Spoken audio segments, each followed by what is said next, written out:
This is the 8th day of the 12 episodes of Christmas. Today I'm going to be reading Christmas at Dingley, Dell by Charles Dickens. Now, there are ghosts in this story, so if you're a little afraid of that sort of thing, just skip this one. But I'm especially reading this for my brother, who particularly enjoys a good ghost story, and he said he had never heard of this one. So get ready. Wardle stood with his back to the fire, surveying the whole scene with the utmost satisfaction.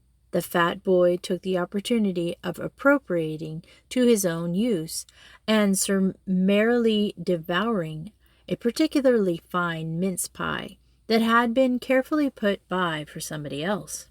And to hear the peals of laughter which were raised on every side, but it was still more pleasant thing to see Mr. Pickwick, blinded shortly afterwards with silk stockings, falling up against the wall, and scrambling into corners and going through all the mysteries of Blind Man's Bluff with the utmost relish for the game, until at last he caught one of the poor relations, and then evade the blind man himself, which he did with a nimbleness and agility that elicited the admiration and applause of all that beheld.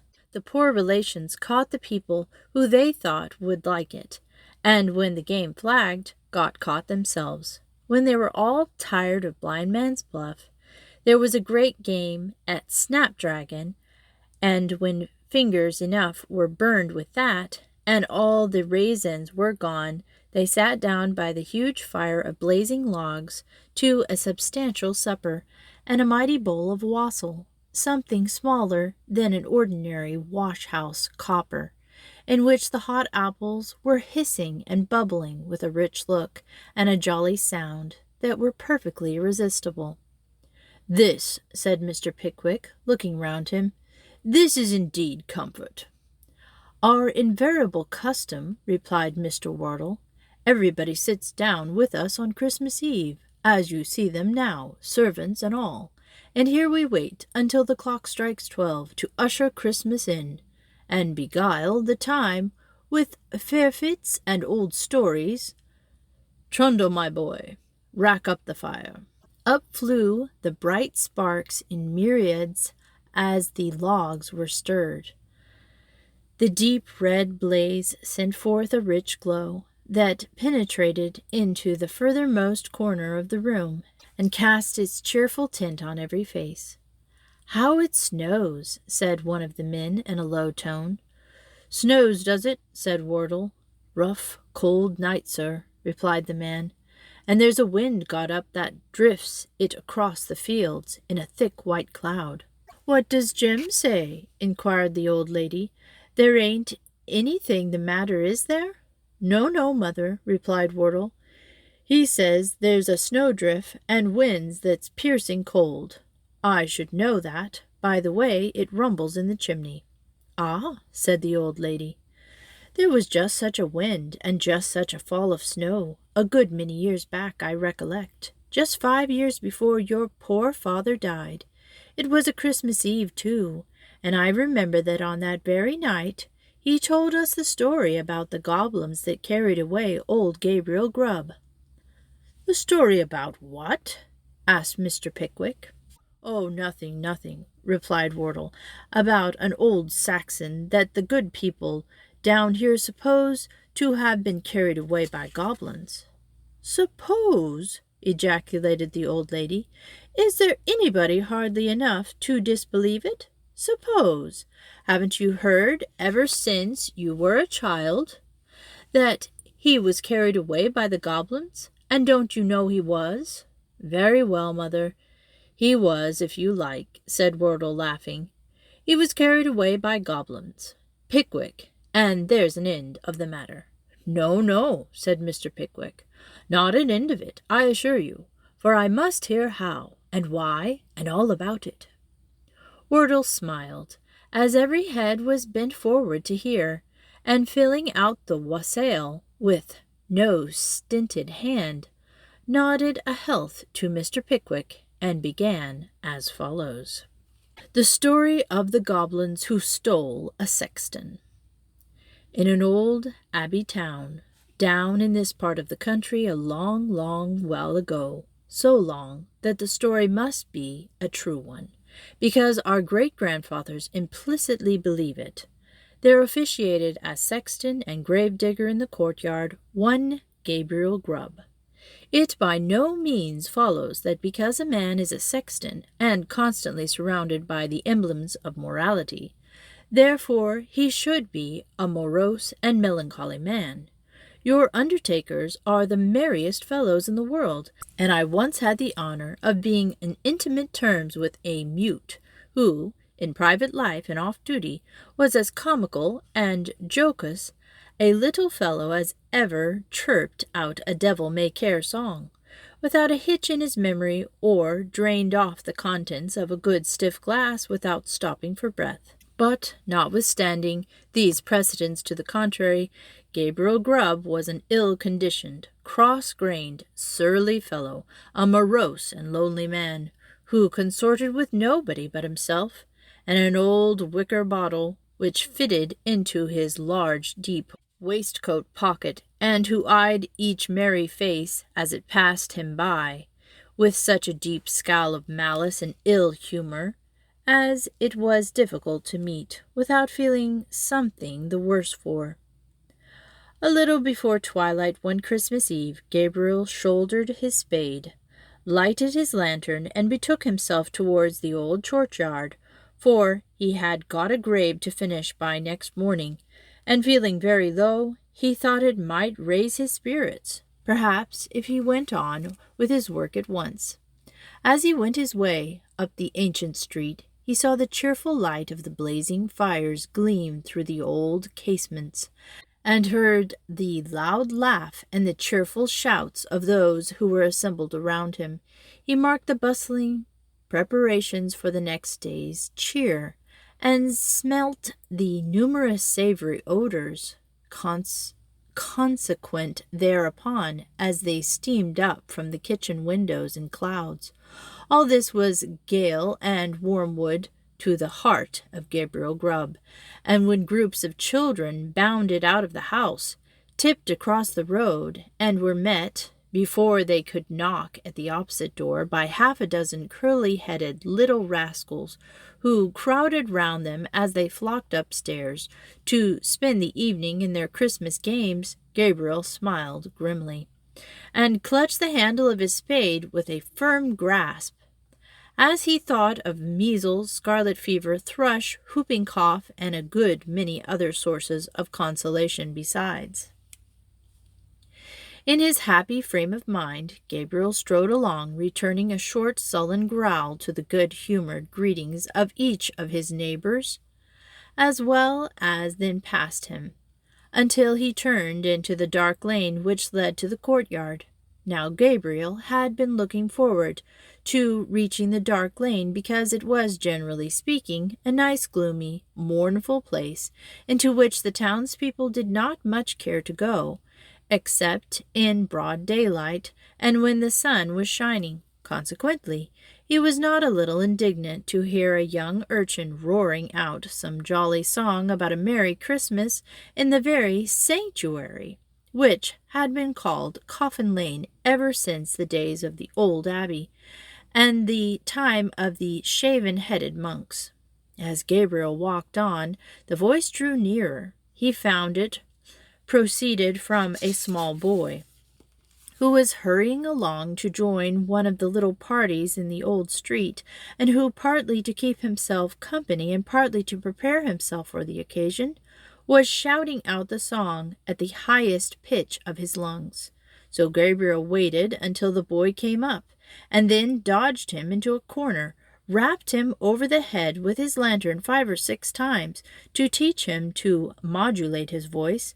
As the boy hurried away with his hand to his head, singing quite a different sort of tune, Gabriel Grubb chuckled very heartily to himself and entered the courtyard, locking the gate behind him. He took off his coat, put down his lantern, and getting into the unfinished grave, worked at it for an hour or so with right good will. But The earth was hardened with the frost, and it was not very easy matter to break it up. Shovel it out, and although there was a moon, it was a very young one, and shed little light upon the grave, which was in the shadow of the church. At any other time, these obstacles would have made Gabriel Grubb very moody and miserable, but he was so well pleased with having stopped the small boys singing that he took little heed of the scanty progress he had made, and looked down into the grave, when he had finished work for the night, with grim satisfaction, murmuring as he gathered up his things.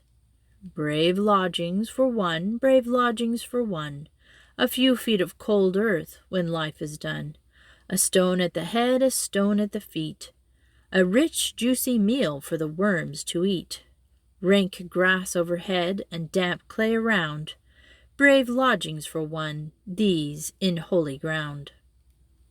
Ho, ho, laughed Gabriel Grubb, as he sat himself down on a flat tombstone, which was a favorite resting place of his, and drew forth his wicker bottle. A coffin at Christmas, a Christmas box, ho, ho, ho. Ho, ho, ho, repeated a voice, which sounded close behind him. Gabriel paused in some alarm, in the act of raising the wicker bottle to his lips, and looked round. The bottom of the oldest grave about him was not more still and quiet than the churchyard in the pale moonlight, the cold hoar-frost glistening on the tombstones, and sparkled like rows of gems among the stone carvings of the old church. The snow lay hard and crisp upon the ground, and spread over the thickly strewn mounds of earth, so white and smooth a cover that it seemed as if corpses lay there, hidden only by their winding sheets. Not the faintest rustle broke the profound tranquillity of the solemn scene. Sound itself appeared to be frozen up. All was so cold and still. It was the echo, said Gabriel Grubb, raising the bottle to his lips again. It was not, said a deep voice. Gabriel stared up and stood rooted to the spot with astonishment and terror, for his eyes rested on a form that made his blood run cold. Seated on an upright tombstone, close to him was a strange, unearthly figure, whom Gabriel felt at once was no being of this world. His long, fantastic legs, which might have reached the ground, were cocked up and crossed after a quaint, fantastic fashion. His sinewy arms were bare. His hands rested on his knees. On his short, round body he wore a close covering, ornamented with small slashes. A short cloak dangled at his back. The collar was cut into curious peaks, which served the goblin in lieu of ruff or neckerchief, and his shoes curled up at his toes into long points. On his head he wore a broad-brimmed sugar-loaf hat, garnished with a single feather.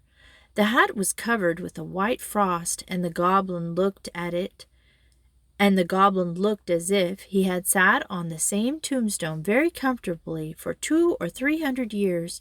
He was sitting perfectly still. His tongue was put out as if in derision, and he was grinning at Gabriel Grubb with such a grin as only a goblin could call up. It was not the echo, said the goblin. Gabriel Grubb was paralyzed and could not reply. What do you do here on Christmas Eve? Said the goblin sternly. I came to dig a grave, sir, stammered Gabriel Grubb. What man wanders among graves and churchyards on such a night as this? Cried the goblin. Gabriel Grubb, Gabriel Grubb, screamed the wild chorus of voices that seemed to fill the churchyard. Gabriel looked fearfully round. Nothing was to be seen. What have you got in that bottle? Said the goblin. Holland, sir, replied the sexton, trembling more than ever, for he had bought it off the smugglers, and he thought that perhaps his questioners might be in the excise department of the goblins. "Who drinks Hollands alone in a churchyard on such a night as this?" said the goblin. "Gabriel Grubb! Gabriel Grubb!" exclaimed the wild voices again. The goblin leered maliciously at the terrified sexton, and then, raising his voice, exclaimed, "And who, then, is our fair and lawful prize?"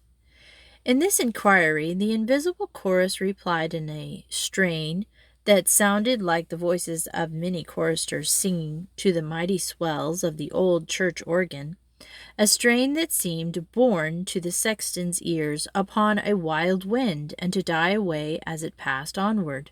But the burden of the reply was still the same: "Gabriel Grubb! Gabriel Grubb!"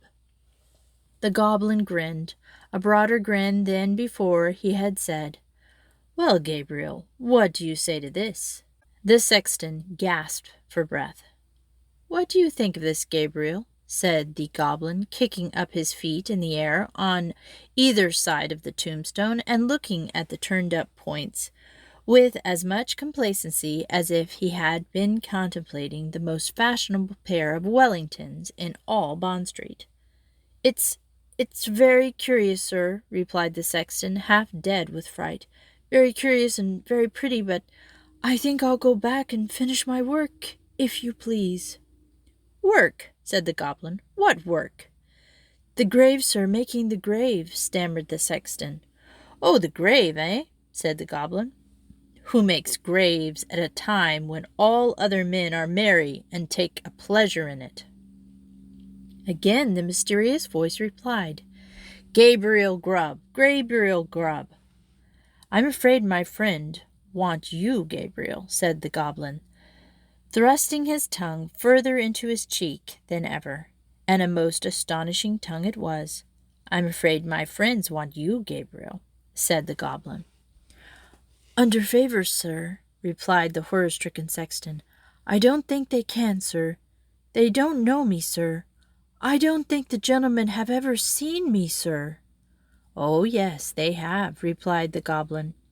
"We know the man with the sulky face and the grim scowl that came down the street tonight, throwing his evil looks at the children and grasping his burying spade the tighter. We know the man who struck the boy in the envious malice of his heart, because the boy could be merry and he could not. We know him, we know him." Here the goblin gave a loud shrill laugh, which the echoes returned 20-fold, and throwing his legs up in the air, stood upon his head, or rather upon the very point of the sugar-loaf hat, on the narrow edge of the tombstone, whence he threw a summerest with extraordinary agility right to the sexton's feet, at which he planted himself in the attitude in which tailors generally sit upon the shop-board. I'm afraid I must leave you, sir," said the sexton, making an effort to move. "Leave us?" said the goblin. "Gabriel Grubb going to leave us? Ho, ho, ho!"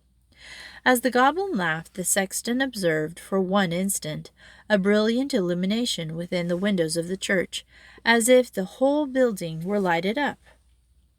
It disappeared. The organ pealed forth a lively air. The whole troops of goblins, the very counterpart of the first one, poured into the churchyard and began playing a leapfrog with the tombstones, never stopping for an instant to take breath, but overing the highest among them, one after the other, with a most marvelous dexterity. The first goblin was a most astonishing leaper, and none of the others could come near him. Even in the extremity of terror, Sexton could not help observing that while his friends were content to leap over the common-sized gravestones, the first one took the family vaults, iron railings and all, with as much ease as if they had been so many street posts. At last the game reached to a most exciting pitch. The organ played quicker and quicker, and the goblins leaped faster and faster, coiling themselves up, rolling head over heels upon the ground, and bounding over the tombstones like footballs. The sexton's brain whirled round with the rapidity of the motion he beheld, and his legs reeled beneath him as the spirits flew before his eyes, when the goblin king, suddenly darting towards him, laid his hand upon his collar and sank with him through the earth.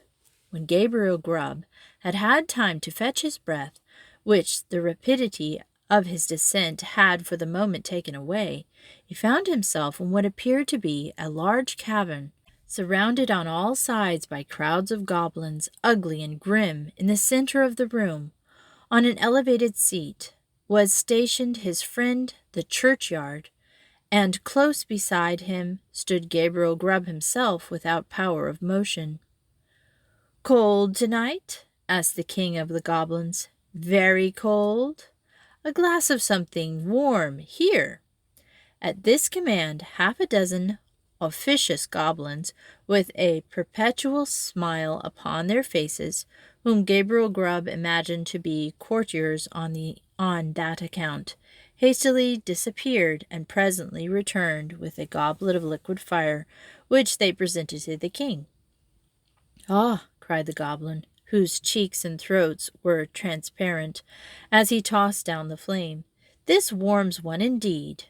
Bring a bumper of the same for Mr. Grubb."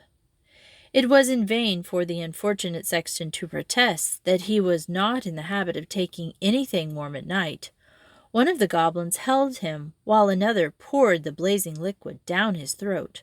The whole assembly screeched with laughter as he coughed and choked, and wiped away the tears which gushed plentifully from his eyes after swallowing the burning draught. "And now," said the king, fantastically poking the taper corner of his sugar-loaf hat into the sexton's eyes, and thereby occasioning him the most exquisite pain, "and now show the man of misery and gloom a few of the pictures from our own great storehouse." As the goblin said this, a thick cloud, which obscured the remoter end of the cavern, rolled gradually away, and disclosed apparently at great distance a small and scanty furnished, but neat and clean apartment. A crowd of little children were gathered round a bright fire, clinging to their mother's gown, and gambolling around her chair. The mother occasionally rose and drew aside the window curtain, as if to look for some expected object. A frugal meal was ready spread upon the table, and an elbow chair was placed near the fire. A knock was heard at the door. The mother opened it, and the children crowded round her, and clapped their hands for joy as their father entered. He was wet and weary, shook the snow from his garments. As the children crowded round him, seized his cloak, hat, stick, and gloves with busy zeal, ran with them from the room. Then, as he sat down to his meal before the fire, the children climbed about his knee, the mother sat by his side, and all seemed happy and comfort. But a change came upon the view almost imperceptibly. The scene was altered to a small bedroom, where the fairest, youngest child lay dying. The roses had fled from his cheek, and the light from the eyes, and even as the sexton looked upon him with an earnest he had never felt or known before he died, his young brothers and sisters crowded round his bed, and seized his tiny hand, so cold and heavy, but they shrank back from his touch, and looked with awe on his infant face. For calm and tranquil as it was, and sleeping in rest and peace as the beautiful child seemed to be, they saw that he was dead, and they knew that he was an angel looking down upon and blessing them from a bright and happy heaven. Again the light clouded past across the picture, and again the subject changed. The father and mother were old and helpless now, and the number of those about them was diminished more than half, but content and cheerful sat on every face, and beamed in every eye as they crowded round the fireside, and told and listened to old stories of earlier and bygone days. Slowly and peacefully the father sank into the grave. Soon after, the sharer of all his cares and troubles followed him to a place of rest. The few who yet survived them knelt by the tomb and watered the green turf which covered it with their tears, then rose and turned away sadly and mournfully, but not with bitter cries or despairing lamentations, for they knew that they should one day meet again, and once more they mixed with the busy world, and their content and cheerfulness were restored. The cloud settled upon the picture and concealed it from the sexton's view. "What do you think of that?" said the goblin, turning his large face towards Gabriel Grubb. Gabriel murmured out something about it being very pretty, and looked somewhat ashamed as the goblin bent his fiery eyes upon him. "You miserable man," said the goblin, in a tone of excessive contempt. "You." He appeared disposed to add more, but indignation choked his utterances, so he lifted up one of his very pliable legs and flourished it above his head a little, to ensure his aim, administered a good sound kick to Gabriel Grubb, immediately after which all the goblins in waiting crowded round the wretched sexton, and kicked him without mercy, according to the established and invariable custom of courtiers upon earth, who kick whom royalty kicks, and hug whom royalty hugs. "Show him some more," said the king of the goblins. At these words the cloud was dispelled, and a rich and beautiful landscape was disclosed in view. There is just such another, to this day, within half a mile of the old abbey town. The sun shone from out the clear blue sky, the water sparkled beneath its rays, and the tree looked greener, and the flowers more happy beneath his cheering influence. The water rippled on with a pleasant sound. The trees rustled in the light wind that murmured among their leaves. The birds sang upon the boughs, and the lark caroled on high her welcome to the morning. Yes, it is morning, the bright, balmy morning of the summer.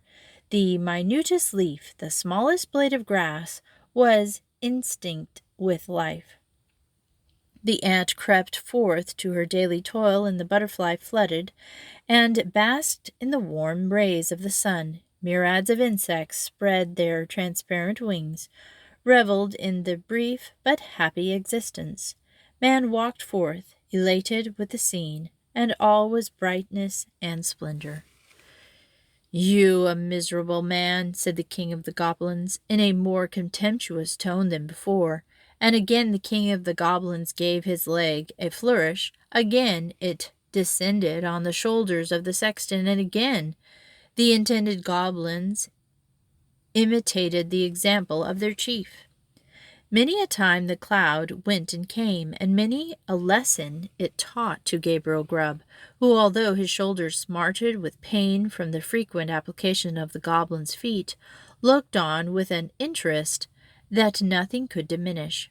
He saw that man who worked hard and earned their scanty bread with lives of labor were cheerful and happy, and that to the most ignorant the sweet face of nature was a never-failing source of cheerfulness and joy. He saw those that had been delicately nurtured and tenderly brought up, cheerful under privation and superior to suffering that would have crushed many a rougher grain, because they bore within their own bosoms the materials of happiness, contentment, and peace. He saw that women, the tenderest and most fragile of all God's creatures, were oftenest superior to sorrow, adversity, and distress, and he saw that it was because they bore in their own hearts an inexhaustible wellspring of affection and devotion. Above all, he saw that men like himself, who snarled at the mirth and cheerfulness of others, were the foulest weeds on the fair surface of the earth, and settling all the good of the world against the evil, he came to the conclusion that it was a very decent and respectable sort of world after all. No sooner had he formed it than the cloud which closed over the last picture seemed to settle on his senses and lull him to repose. One by one the goblins faded from his sight, and as the last one disappeared, he sank to sleep. The day had broken when Gabriel Grubb awoke and found himself laying at full length on the flat gravestone in the courtyard, with the wicker bottle laying empty by his side, and his coat, spade, and lantern all well whitened by the last night's frost, scattered on the ground. The stone on which he had first seen the goblin seated stood bolt right up before him, and the grave at which he had worked the night before was not far off. And first he began to doubt the reality of his adventures, but the acute pain in his shoulders, which he attempted to rise, assured him that the kicking of the goblins was certainly not ideal. He was staggered again by observing no trace of footprints in the snow on which the goblins had played at leapfrog with the gravestones, but he speedily accounted for his circumstances when he remembered that, being spirited, they would leave no visible impression behind them. So Gabriel Grubb got to his feet as well as he could for the pain in his back, and brushed the frost off his coat, put it on, and turned his face towards the town. But he was an altered man, and he could not bear the thought of returning to a place where his repentance would be scoffed at and his reformation disbelieved. He hesitated for a few moments, and then turned away to wander where he might and seek his bread elsewhere. The lantern, the spade, the wicker bottle were found that day in the churchyard. There were a great many speculations about the sexton's fate at first, but it was speedily determined that he had been carried away by the goblins.